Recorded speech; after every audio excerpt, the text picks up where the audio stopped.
ခိုင်နေဝေကိုအကယ်ဒမီပေးခြင်းလို့မျိုးသက်နာထွန်းအပေါ်မှာအခုလိုလုပ်ခဲ့တဲ့ရုပ်ရှင်အစီအရုံပရိသတ်များအားလုံးမင်္ဂလာပါရှင်အားလုံးသိကြတဲ့အတိုင်းပဲအခုချိန်မှာအကယ်ဒမီစုပေးဝဲကြီးကပြီးဆုံးသွားခဲ့ပါပြီအခုနှစ်မှာလူတွေစိတ်ဝင်စားတဲ့စုရီတွေကမှအမျိုးသားဇက်ဆောင်စုကိုမြင့်မြတ်အမျိုးသမီးဇက်ဆောင်စုကိုရတနာဘုံအမျိုးသားဇက်ပုစုကိုနေမျိုးအောင်နဲ့အမျိုးသမီးဇက်ပုစုကိုတော့ခိုင်နှင်းဝေတို့ကရရှိသွားခဲ့ရပါဒီလိုအကယ်ဒမီရတဲ့အထက်ကမှလူပြောများနေရကတော့ခိုင်နှင်းဝေရရှိသွားတဲ့အမျိုးသမီးဇက်ပုစုပါပဲအထူးသဖြင့်တော့ခိုင်နှင်းဝေမရသေးမှုဆိုပြီးလူတွေကပြောနေကြတာပါအကယ်ဒမီစုပေးဝေးမတိုင်ခင်မှာတော့အမျိုးသမီးဇက်ပုစုအတွက်အနှစ်ဇက်ကားနဲ့စိုးမိုးကြီးမျိုးသနာထွန်းကပြောတဲ့ဇက်ကားနဲ့အတူခိုင်နှင်းဝေကမောက်မီပရားတို့နဲ့အသီးသီးရေပန်းစားခဲ့ရပါအဲ့ဒီအထက်ကမှမျိုးသနာထွန်းနဲ့ခိုင်နှင်းဝေတို့ကအပြန်ရေပန်းစားခဲ့ပါတယ်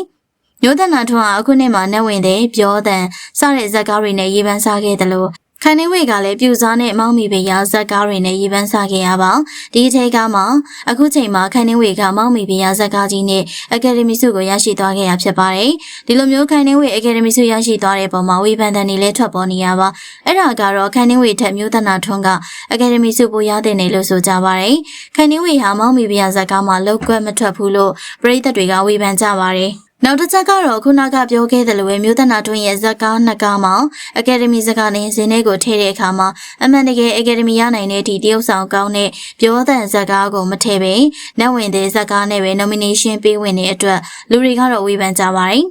အကယ်ဒမီအကဲဖြတ်အဖွဲ့အနေနဲ့ခိုင်နှင်းဝေကိုအကယ်ဒမီပေးခြင်းလို့မျိုးသနာထွန်းကိုပြောတဲ့နဲ့မထည့်ပဲနောက်ဝင်တဲ့နဲ့ထည့်ထားတာဖြစ်မယ်လို့ဝေဖန်ကြပါတယ်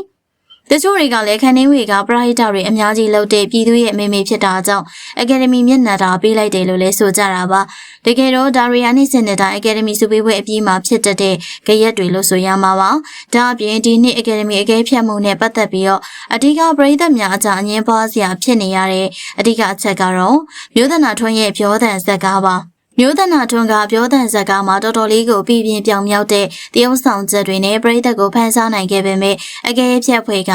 nomination စီရင်သွင်းရမှာအဲ့ဒီဇက်ကားထက်မျိုးသနာထွန်းလောက်ကွက်နေတဲ့နှဝင်တဲ့ဇက်ကားကိုရွေးချယ်ခဲ့တဲ့အပေါ်မျိုးသနာထွန်းအတွက်အခွင့်အရေးတရက်အဆုံးရှုံးသွားရတာလို့ယူဆရပါတယ်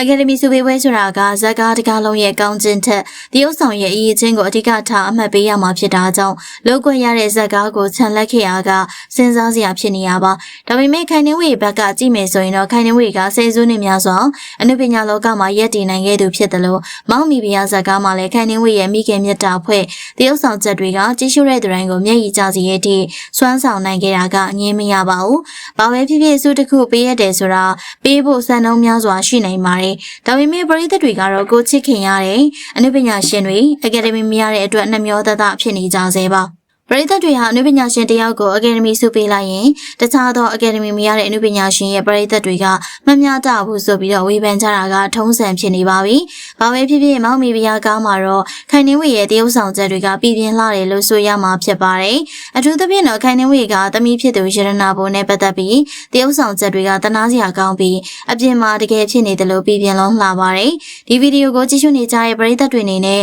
ခိုင်နှင်းဝေကမျိုးသနာထွန်းကိုကြော်လွန်ပြီးတော့အကယ်ဒမီဆုရရှိသွားတဲ့ပုံမှာထိုက်တန်နေလို့ထင်ပါသလားမိမိတို့ရဲ့အမြင်လေးကိုမှတ်ချက်ပေးခဲ့ပါအောင်ရှင်ကြည့်ရှုပေးတဲ့အတွက်အားလုံးကိုကျေးဇူးတင်ပါတယ်ရှင်